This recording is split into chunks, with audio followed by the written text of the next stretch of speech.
Hello, I'm Katie Sewell, and this is A Bittersweet Moment with Tiffany Parks.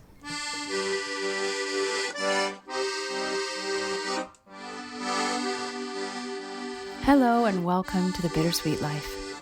I'm Tiffany Parks, and this is your midweek Bittersweet Moment.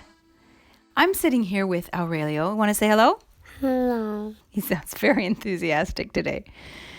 We're going to talk about the Owl House. Do you remember going to the Owl House with me? Yeah. And what did you think about the Owl House? Nice. Today, we are going to visit a place in Rome that is incredibly unexpected. If you saw a picture of it, you'd never guess that it was in Rome.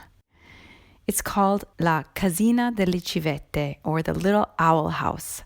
I don't think I'm exaggerating when I say that it is one of the most special places in the city. It's a true treasure. So if you are in Rome, maybe for the second time or the third time, or if you live in Rome, I would definitely recommend a visit there. It's not probably going to be on your top 10 list if it's your first time and you've only got 3 days. And if you only have 3 days, shame on you. But like I said, if you have a bit of extra time or if you've seen the major sites already, I highly recommend a visit. It's located in a place called Villa Torlonia.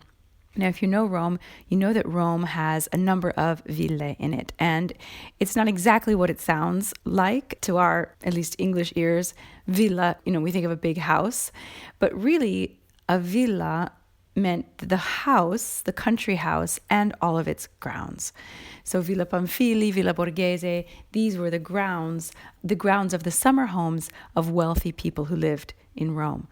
Most of them are now public parks, and they're really great places to go and just spend some time in nature. Villa Torlonia is on the smaller side for a villa. It's still enormous if you think of it as the private grounds of a private home, but compared to Villa Borghese, Villa Ada, Villa Pamphili, it does seem a little bit smaller. But what it lacks in square hectares, it makes up for in the gorgeous buildings that are located there. It belonged to, obviously, the Torlonia family. It is located slightly north of center, which is another reason that a lot of people don't go there, because it's not really located anywhere near any other major sites. You have to know that it's there, and you have to make a special trip to get up there. It's not that far away from the center. It takes a little bit more effort. But like I said, it's very, very worth it.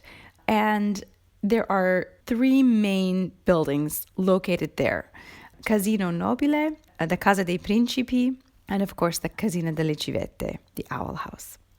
Now, the Torlonia family, specifically Alessandro Torlonia, who was a prince, he decided to have, in addition to the main house, he decided to have this small is a relative term, but compared to the massive, gorgeous, formal residence in the villa, he also decided to have a smaller and much more rustic home built.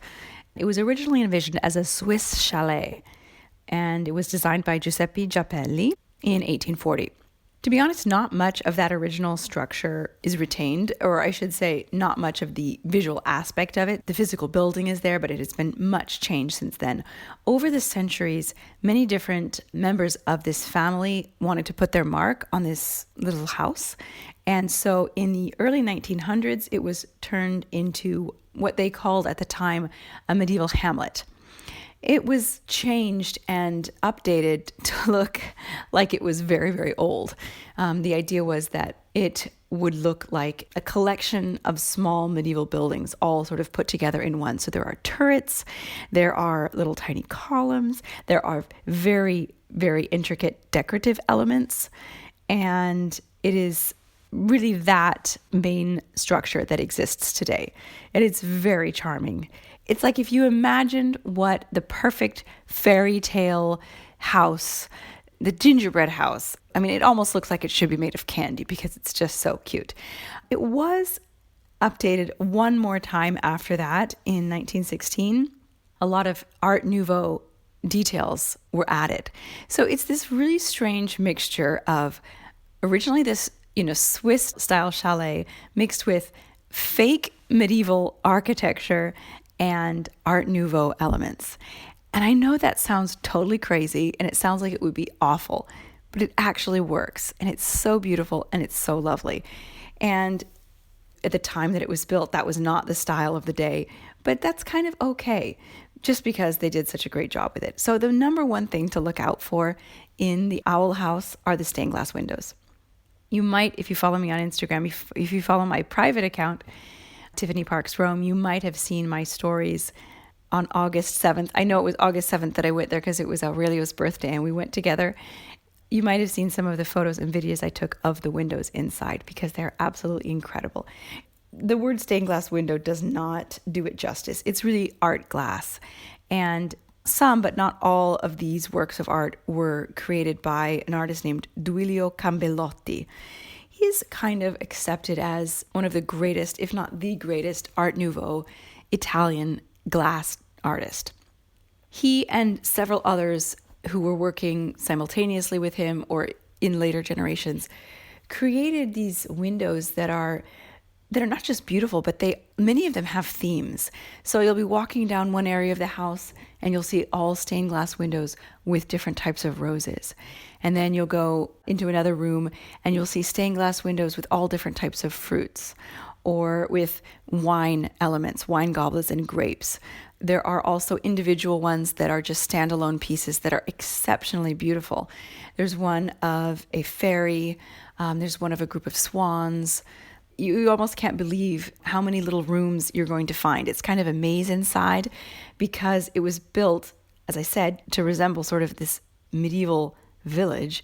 And so you just go from room to room to room and you can't even really tell, have I been down this way yet? It feels almost like you're in a maze. That, for some reason, just adds to the charm of it. The most famous stained glass windows in the owl house, of course, are depicting owls. These are by the aforementioned Duilio Cambellotti. And there are also several other owl elements in the general decoration of the house. There are a lot of owl lovers out there, including Katie. She's a big owl person. So if you love owls, even if you don't, if you love stained glass window, if you just love beautiful, unusual places in Rome, I highly recommend a visit to the Owl House. I think that that's the number one draw of Villa Torlonia is the Owl House, but I don't want to not mention the Casino Nobile. I had never been there. I'd been to the Owl House before. I just thought, this is the only thing of interest to me. But turns out I was wrong. When I went with Aurelio on the 7th, I noticed that on our way out, here's the Casino Nobile, might as well go in. Well, I was stunned by the beauty of this place. It's very neoclassical, so if you don't like neoclassical style, you might not like it, but it's absolutely spectacular with just beautiful ceiling frescoes, neoclassical columns, a lot of stucco work, and some amazing furniture on the upper level.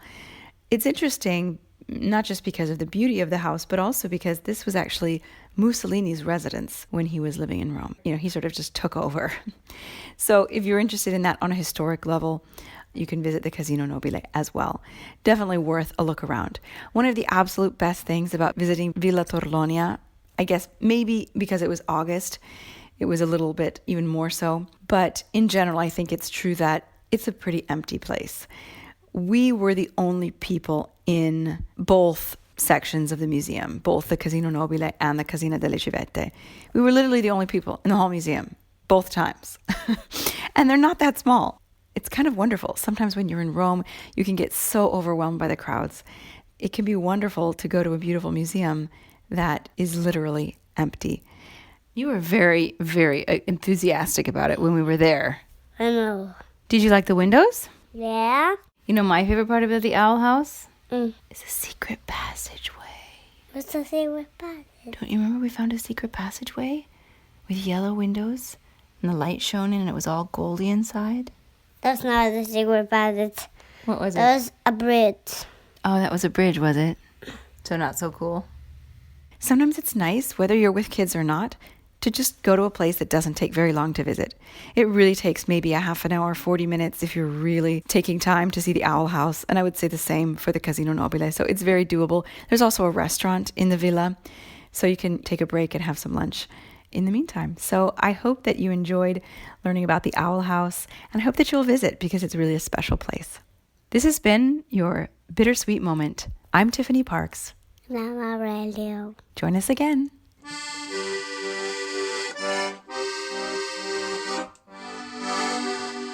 Thanks for joining us. Subscribe to the show if you haven't already. And if you love it, leave us a good review and tell all of your friends about us.